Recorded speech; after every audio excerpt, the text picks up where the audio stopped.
No one who has attended to the breeding of domestic animals will doubt that this must be highly injurious to the race of man. Hardly anyone is so ignorant as to allow his worst animals to breed. Charles Darwin, The Descent of Man, 1871.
Throughout the Cold War in Germany, there was this wall erected to keep ideas out.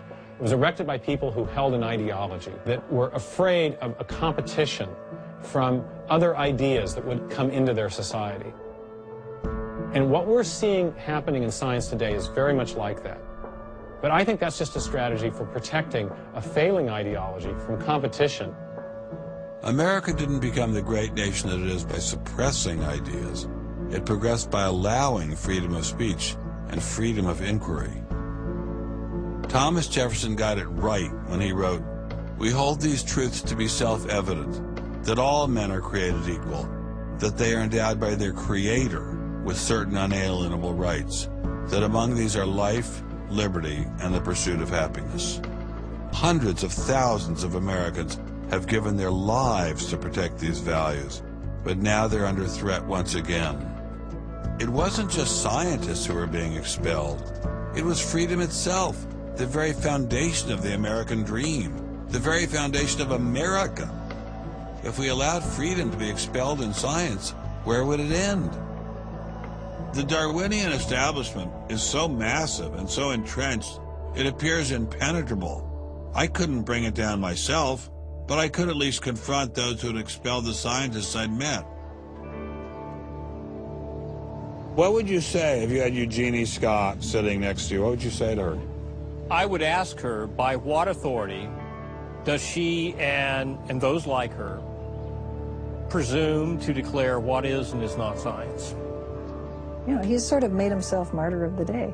They've gotten a lot of mileage out of, poor Rick Sternberg.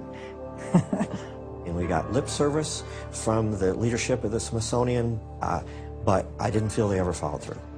We went into the Smithsonian looking for answers, but we ran into the same stone wall as Congressman Souter. We're not authorized to do this, so it's a stop.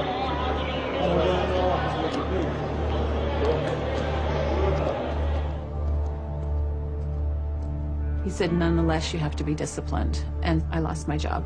We did get an interview with a spokesman from George Mason, but it was impossible to knock him off his script. Her contract was not renewed. It was simply not renewing her contract, which she's satisfied. Her contract was not renewed, had nothing to do with the controversy of that topic of intelligent design. I have never been treated like this in my about 30 years in academia. We received a similar reception at Baylor University. They refused to admit that what had happened to Dr. Marks had anything to do with ID. Certainly the conversations I've had This has not, the intelligent design situation has not been the thrust of the conversation. It's a procedural issue, and that's the way we dealt with it. Funny, that's not how Dean Kelly put things in his original email to Dr. Marks.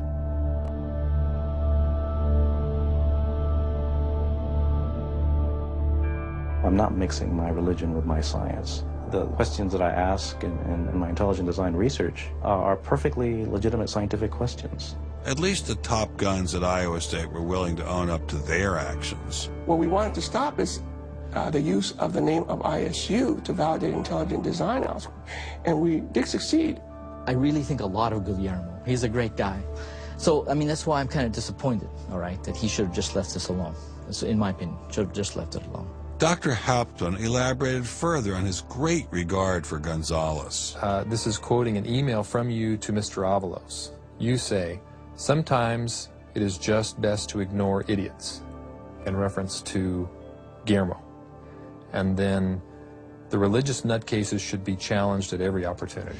Yeah, because, for example, you...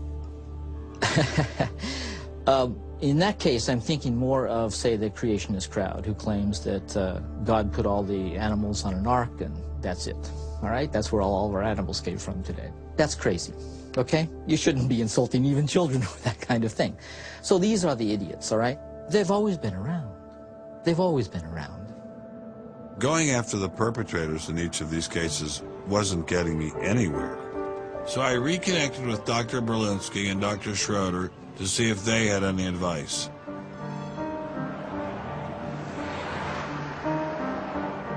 There's a boundary to what science will accept right now. I think the parallel is exactly this wall coming down. Ask any Berliner on from the east side what it meant to have the wall come down. If it is possible to make a break in the wall that will allow academia to ask these fundamental questions that exist and allow them in the science classrooms as well. It'd be nice to see the scientific establishment lose some of its prestige and power. It'd be nice to see other questions being opened up. Above all, it'd be nice to have a real spirit of self-criticism penetrating the sciences. What can I do to bring down the wall? Is there anything I can do? Make it apparent to the world that a wall exists. There are vast numbers of persons who talk about academic freedom. And there is academic freedom as long as you're on the correct side of the wall. But if you're on the wrong side of the wall, as we mentioned a few moments ago, you lose tenure, and that's a given. I took Dr. Schroeder's words to heart. Obviously, I couldn't take down the wall myself, but I could confront one of its modern architects.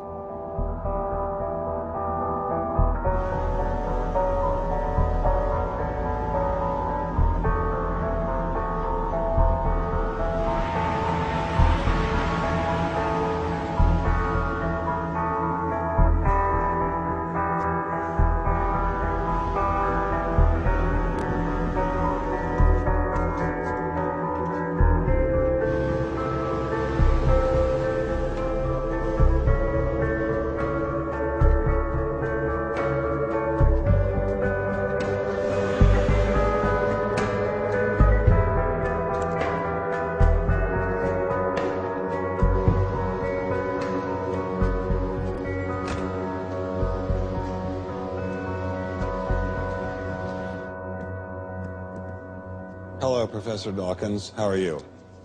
I'm Ben Stein. I'm so sorry to keep you waiting. How are you? Fine, thank you. You have written that God is a psychotic delinquent invented by mad, deluded people. No, I didn't say quite that. I said something rather better than that. Oh, well, please tell us what you said. Please tell us what you said. Well, I would have to read it from the book. No, please. The God of the Old Testament is arguably the most unpleasant character in all fiction. Jealous and proud of it, a petty, unjust, unforgiving control freak, a vindictive, bloodthirsty ethnic cleanser, a misogynistic, homophobic, racist, infanticidal, genocidal, filicidal, pestilential, megalomaniacal, sadomasochistic, capricious,